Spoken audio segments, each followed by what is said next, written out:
Hello and welcome to the Easily Excitable podcast. My name is Top and with me this week is Spencer. Hey man, how's it going? Hello. I'm good. Live off the floor. I like I it. know, right? So yeah, that's the first time I've tried to do the guitar intro into the show, and that's just because, well, I have a bunch of pedals and I want to go through talking about all of them with Spencer.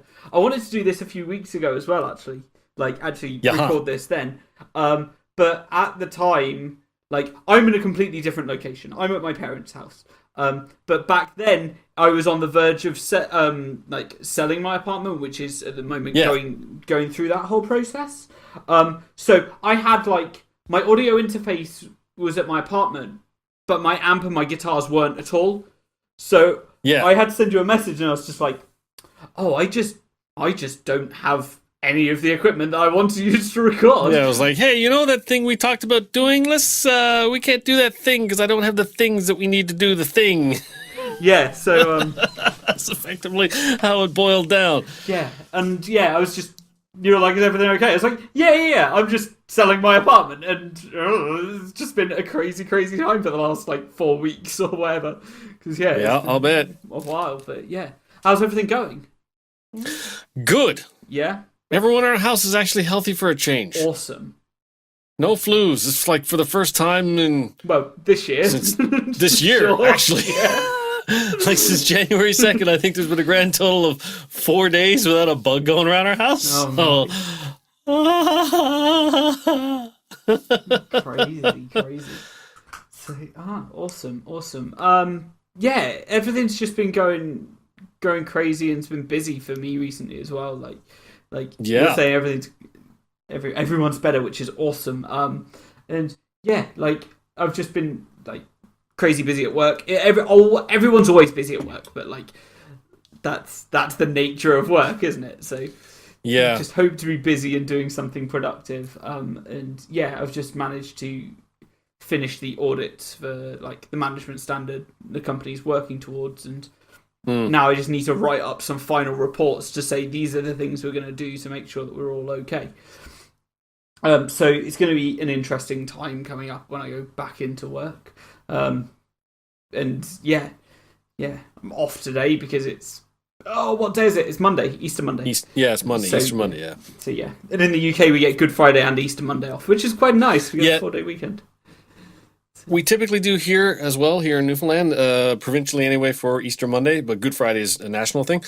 But here at MUN, we have opted to take our Easter Monday and use it as January 2nd. So we're not coming back on January 2nd, we're coming back on January 3rd. So it gives us a little more of a Christmas break, Fair enough. which in one sense is a little short-sighted, short-term gain for long-term loss. But, I'm okay with it. Yeah, that's fair enough.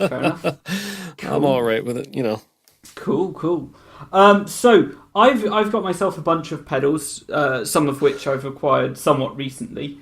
And I've got my Yeah, you went on a bit of a spree, didn't you? yeah, just kind of a little bit. And yeah, I've got a few things. I've got things in a weird order today.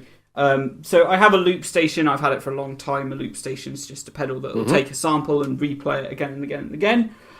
Usually you'd put that last in a pedal chain so that you've done all your processing to it before you play it. For demonstration purposes today, I've moved it up to the front so that I don't need to play every time. I can talk through what's going on Gotcha. each time as we add pedals to it. Add different pedals down the pedal chain to it. So we're going to do it bit by bit.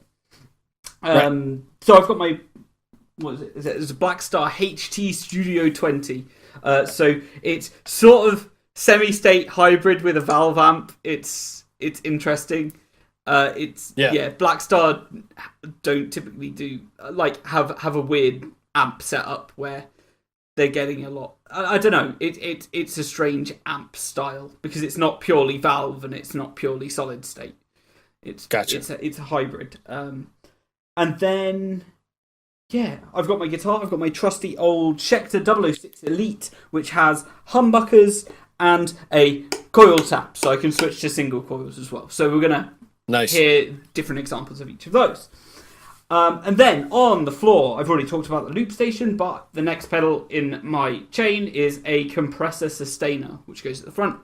so then I can squash the signal and make sure it doesn't get too wild, essentially. Yes. Then I've got... And it also brings out a little bit more sustain on long solo notes. Yes, yeah. And then I have an equalizer, which just lets me tune in various frequencies and remove them if I don't really want them there, so that really when I'm playing riffs and like using the whole of the guitar, it's picking up something from across the frequency range of the sound that's coming out. Sound good? Yeah, no, that's exactly right. Yeah. And then we get into the fun section. I have an Electro-Harmonix Crayon, which is a full range overdrive. So it's just an overdrive pedal. It works quite nicely. I've got the gain about, I don't know, between 10 and 11 o'clock on the dial. Okay. And the other ones are about neutral. The volume's a little low because it gives a boost of volume anyway when you turn it on. So I've turned it below 12. So that, yeah, hopefully it doesn't like blow our ears out. I just had a little Spinal Tap moment here.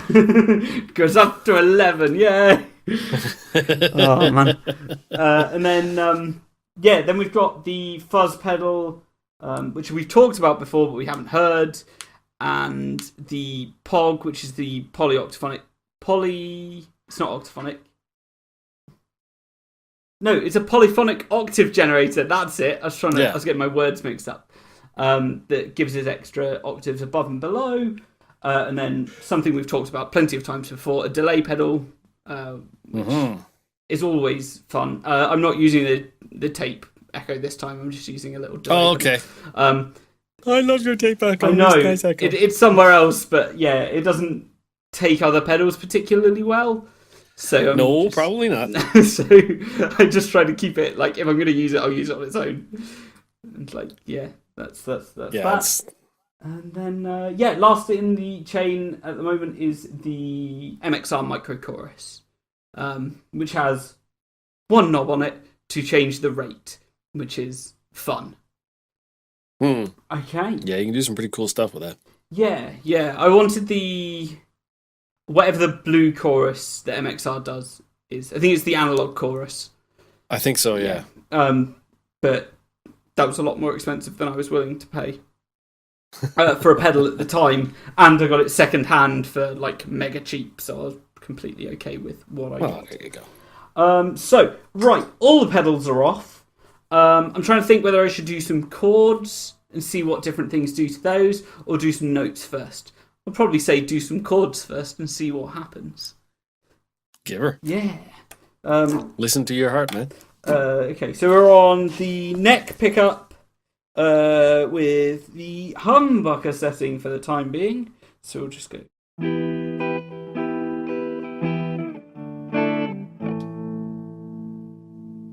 It would help if I wanted to record that as a loop, for me to record it as a loop.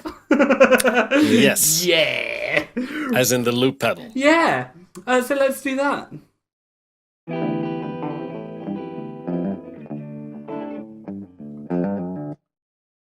Well, previous loop? That's a previous loop that I forgot to delete because I stopped playing about an hour ago. I'll get it right sometime. Oh, I love it. Technology's awesome. I know, it's so great. Okay, right, we're going to get it right this time. Take 3.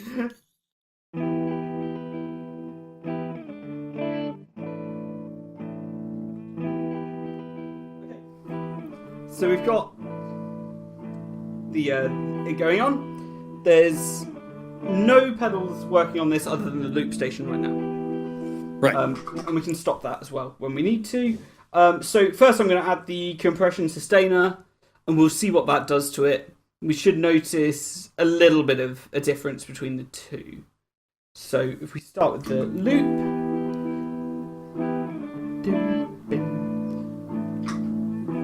Okay, so the compression sustainer's on now.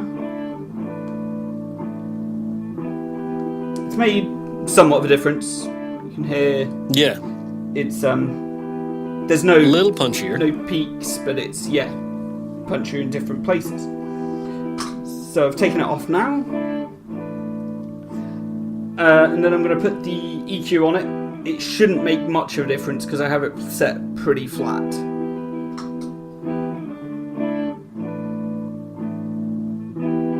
Yeah, no significant difference there.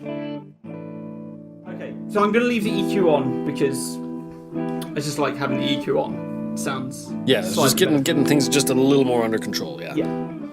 Next pedal is the distortion. No, it's not distortion. It's overdrive, and there is a difference between the two. So the distortion will apply some form of modulation to the signal, whereas the overdrive is really just supposedly just giving it a bit of a boost to make it overdrive the amp, but they're technically different things. Right, here we go. That got dark. Yeah, it got much louder.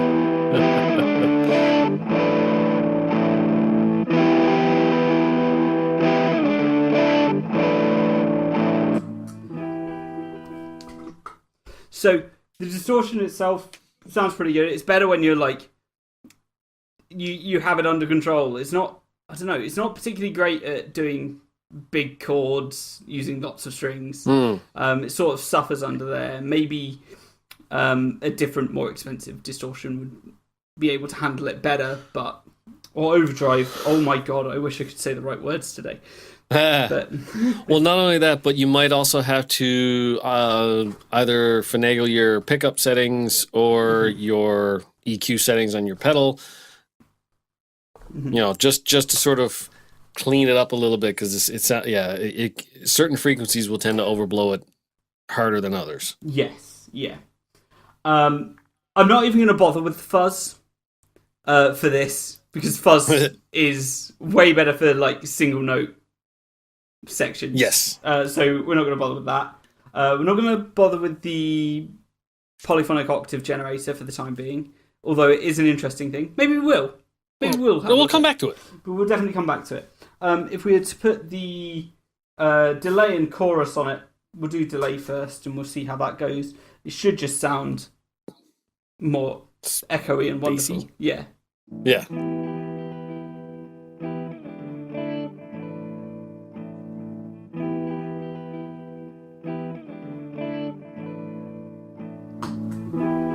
Yeah, it's getting a little trippy. I, that's a cool riff to have with a little bit of delay on it. Yeah. So now I've put the micro chorus on, so we're getting that little slight phasing effect to it. It's making it fun. I've taken the delay off, but I'm going to add the delay in now.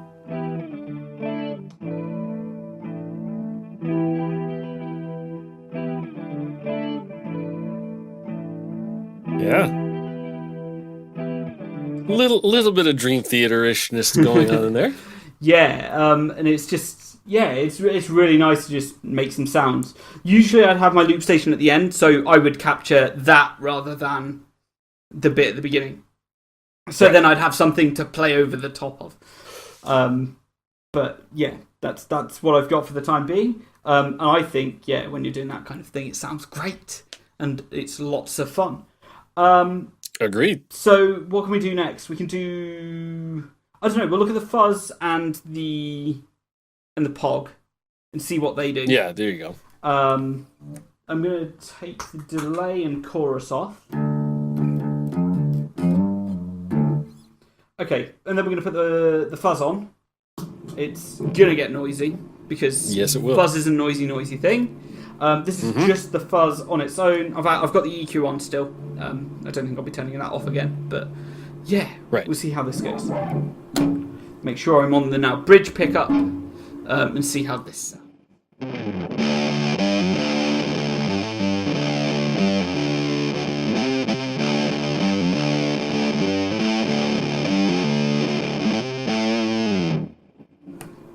Yeah. So fuzz is pretty cool.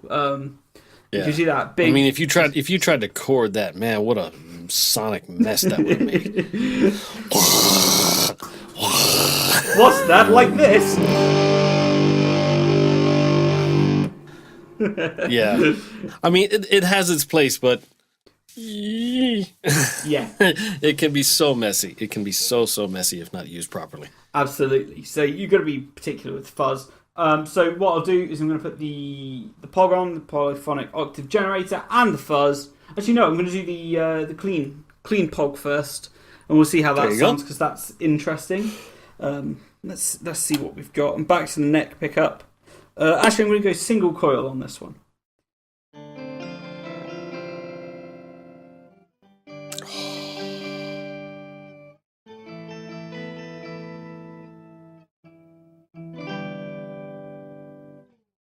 So it has an organ style sound to it. That's because it's making an octave above and below the sound that we're making, which is different than your typical, say, octave pedal, because usually it's all lower octaves, whereas yours does a higher octave too, right? Mm-hmm. Yeah, it does one up and one down. So that's what makes it a lot of fun.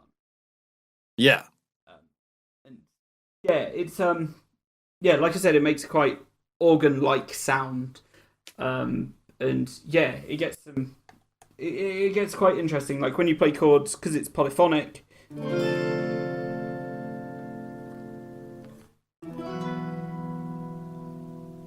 You're kind of moving away from the realms of it sounding like a guitar.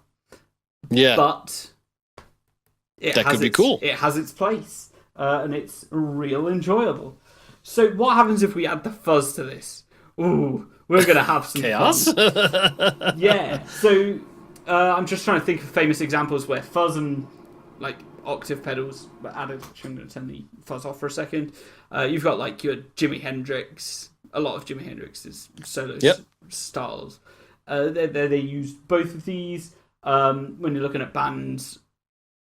A lot of like the early stoner rock bands, so Caius and Sleep, and a whole bunch of those bands whose names all escape me right now, especially when I need them the most. No.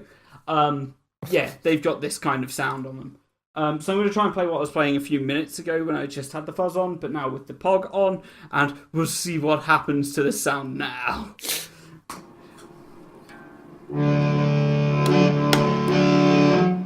Okay, so I'm back on the bridge pickup, and I'm...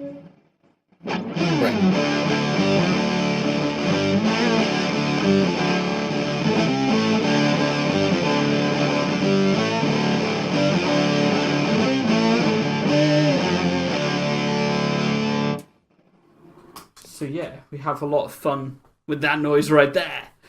And it just sounds like that could have been out of like a suburban dads trying to be badass biker guys, kind of a Hollywood comedy. Yeah, when they introduce everybody, Buzz walking in with all their brand new leather on, right? Yeah. Oh, there was a movie like that though, wasn't there? John Travolta and Tim Allen and William H. Macy and Martin Lawrence. Oh, I thought I knew what film you were talking about, and then you started saying who was in it, and I was like, never heard of this film. Oh, I can't remember the name of the movie now. Oh, no. Sin to say, I actually went and saw that in theater with, my now wife. Mm-hmm. And, that was one of the dates we went on. We actually watched that in theater. Oh, I can't remember that now for the life of me. Oh, no. But... Wild Hogs, that's it. Ooh, cool. Wild Hogs. Cool. I'll probably try and check that out at some point. Because it sounds interesting. For sure. It wasn't too bad. It is what it is. Yeah. Okay, so what I'm going to do is I'm going to use the loop station to record something quite lead-oriented and fun, and then we'll add some pedals onto it. I think I should be able to add not all of them at the same time. That would be absolute chaos and pointless. Well, I could try. We can see how it goes. Let that be the last thing we do. Yeah! Let that be the last thing you do. Awesome. Just to show what kind of chaos that brings. Okay, so I'm back on the neck pickup, using the humbuckers. We'll see how this goes. I've cleared the loop station.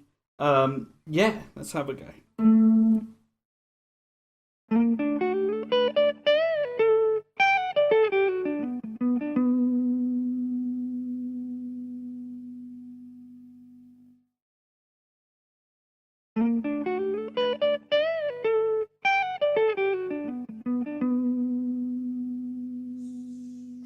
So I tried to hold the note at the end for as long as possible.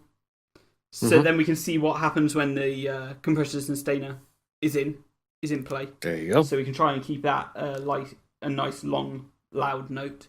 And there's clearly quite a bit of variance in the noise in the volume of each of the notes that are played.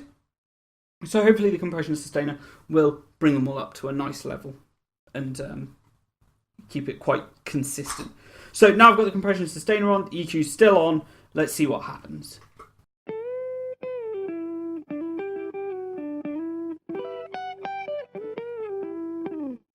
So yeah, where were we at? We were looking at our compression sustainer Sustain pedal on the loop station now that I've recorded a lead line. So what it does is it effectively brings everything up to the same level and keeps notes going. So if we have it playing with the compression sustainer pedal on, it should sound like this. And so we've got that. Yeah. So if we stop that, and then if we keep let's take the compression sustainer off, and then go with the overdrive pedal. Do it once. Because that's its own compression in of itself. Yes. And then if we have to, we can add the compression sustainer and see what effect that has on the sound as well. So if we do that, let's have a go with this. Now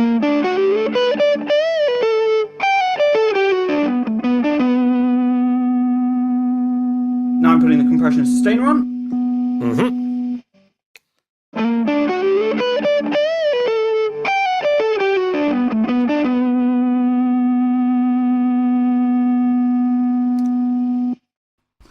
Okay, interesting. Yeah. So, I mean, you don't really hear a whole pile of difference between those two examples until you get to the very, very last note. Yeah. And so, because, I mean, the overdrive is sort of its own compression / limiter. But if you're hitting that sustain note, the sustain pedal on that sustain note, before you get to that point, you're bringing everything up that much more, which is great if you want, this nice long fade out of a note. Letting it hang, sir. Letting it hang in the wind. Cool. Like some. I won't. Okay. I'll behave to fair that. enough. I'll behave. Cool. So we're going to listen to the same thing again, but I'm going to put the fuzz pedal on and see what that does, because that's going to be interesting.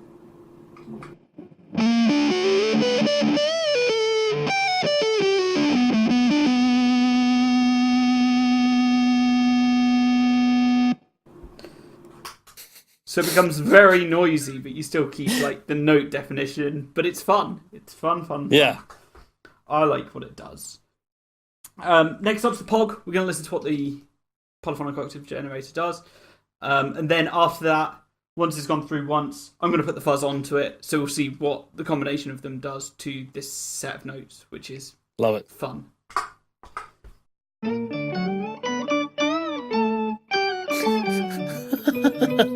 It sounds so interesting. It sounds almost cute.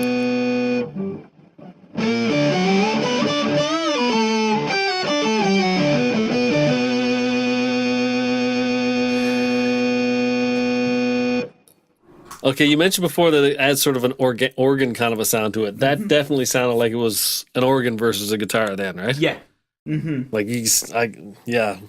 A buddy of mine, Paul Kinsman, would be all over that. So now I'm going to add the delay in while stripping the rest of the effects away.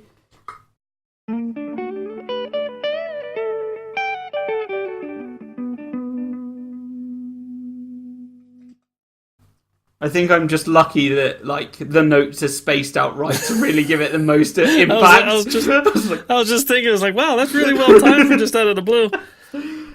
I play that probably more than anything, but yeah, I was tweaking the delay settings earlier today to try and make it sound as good as possible, and I just hoped I'd play it at the same pace. But given how much I play that little riff, I'm not surprised it's the same as it always is. There you go. Muscle memory for you. Yeah. Now onto the chorus with the same thing.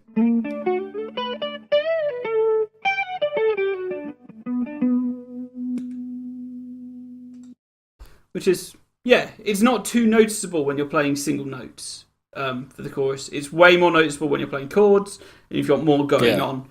But yeah, more harmonics to sneak a look at. Yes.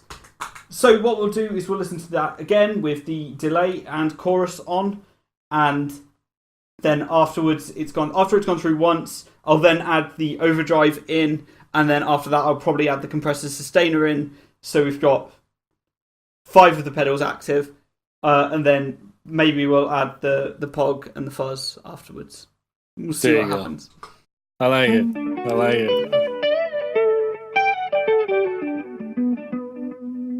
Okay, gonna add the distortion. No, overdrive now.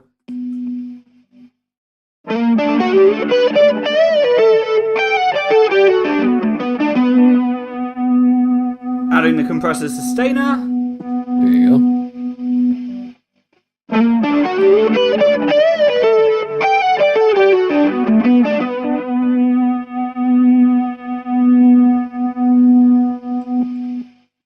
Okay. So yeah. That just kept going, didn't it? It did, yeah. So that's cool. We're gonna add the fuzz and the pog, and we'll see what final monstrosity we've come up with.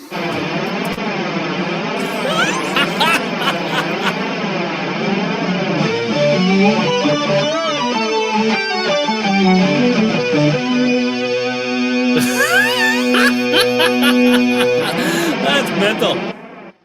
Oh my god. What a racket! What a noise that was! It was awesome. So we're changing the sound so much from like what we've originally got.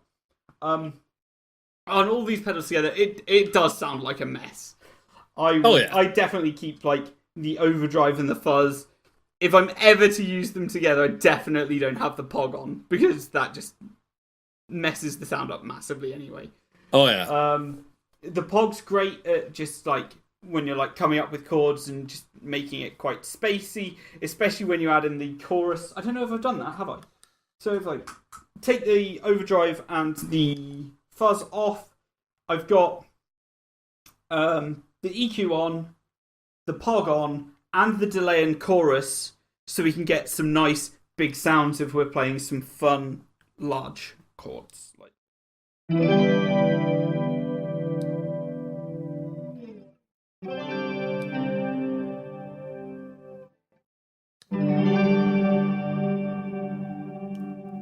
Ooh, that crunchy.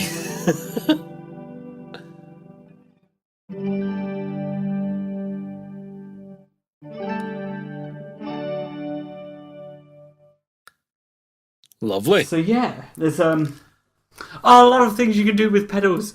The only thing, like the pedal I'm looking for next is like a reverb pedal to bring it out in front of the amp, because at the moment the only reverb I've got is built into the amp, and if I could do something and make a massive sound with just a pedal rather than in the amp.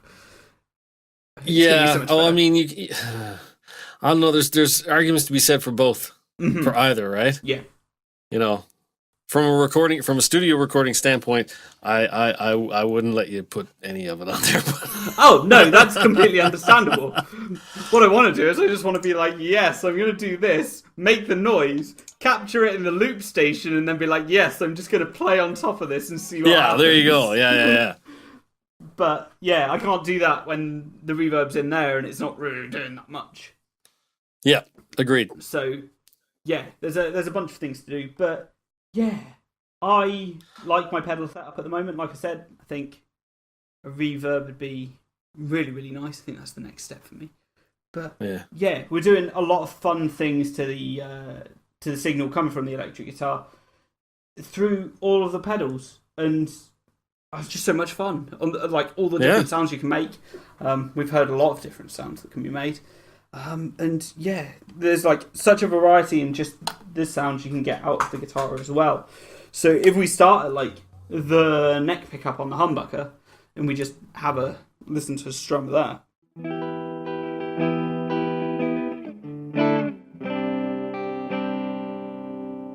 But then we switch to the single coil. We've then got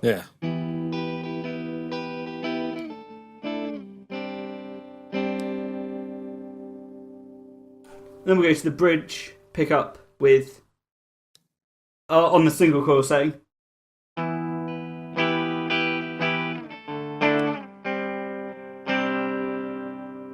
And then if we go to the humbucker.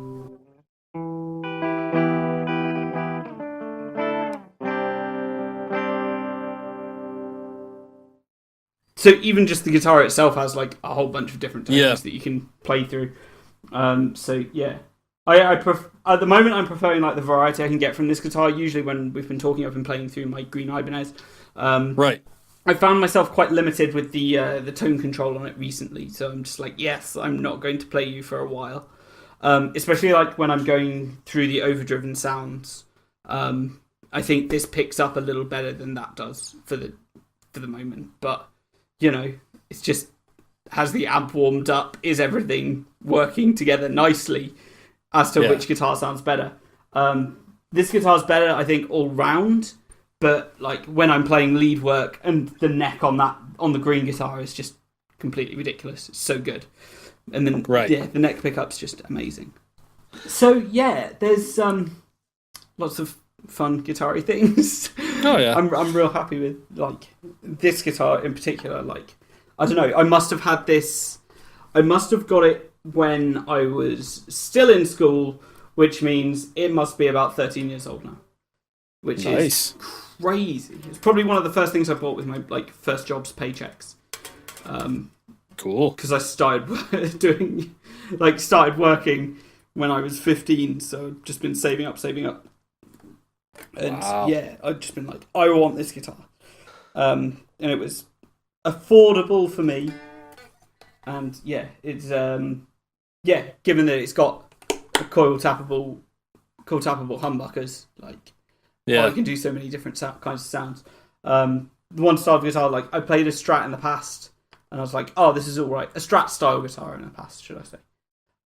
But I'm really kind of wanting to try out some Telecasters with maple fretboards and just like I was gonna say the Telecaster now that's kind of like the utilitarian session guitar player's choice because you can do virtually anything with it. You know, I mean it kind of can fit in anywhere. I mean, it's not as distinctive as something like say Gibson Les Paul or an SG or something like that, or a Stratocaster. Stratocaster has a very unique sound itself, but it can fill in anywhere because of all, like you said, all the different settings you can use. Right?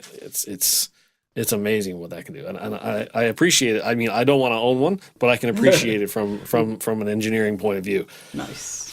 Yeah, that's something that I'm absolutely looking at as well. Like getting a Telecaster, but I've been looking at a UK brand called Chapman. They've got a bunch of guitars coming out, and they've got this Telecaster style that looks real nice. And I want to go down to a shop that's nearby, and go have a look around that store where they've got both the American and Mexican Telecasters and the Chapman brand Telecaster style. Yeah. And I want to give those a try. And then when I move over to the States, there's a shop in Nashville that sells them all. And the amp brand that I'm looking for, because I'm not taking my amp staying here when I do move. So I need to find a new amp and cab. And I've been looking at another British company. I'm just like, I'm not really patriotic. I just don't really care where things are made. But there's a British brand called Victory Amps. And they've been putting out some fantastic amps recently. And I'm just like, I want to try those all out together when I visit this shop. And then I'll be like, when I move over, I'll be like, I need this and this and this and this. Yeah, it's not so much patronage to a country or patriotism for a country. It's a style. There's a distinctive style sound difference between American-made amps and British-made amps. There really is. Yeah. You know, that's why every amp emulator plugin that comes in with American settings and British settings. And presets, sorry, not settings. So, I mean, there's a distinct difference in sound, right? Yeah. And then one other thing to mention while we're on the topic of amps, I've lived in a town called Northampton. I have done for however old I am, 29 years. And just down the road is a town called Milton Keynes, which is where Marshall are currently based.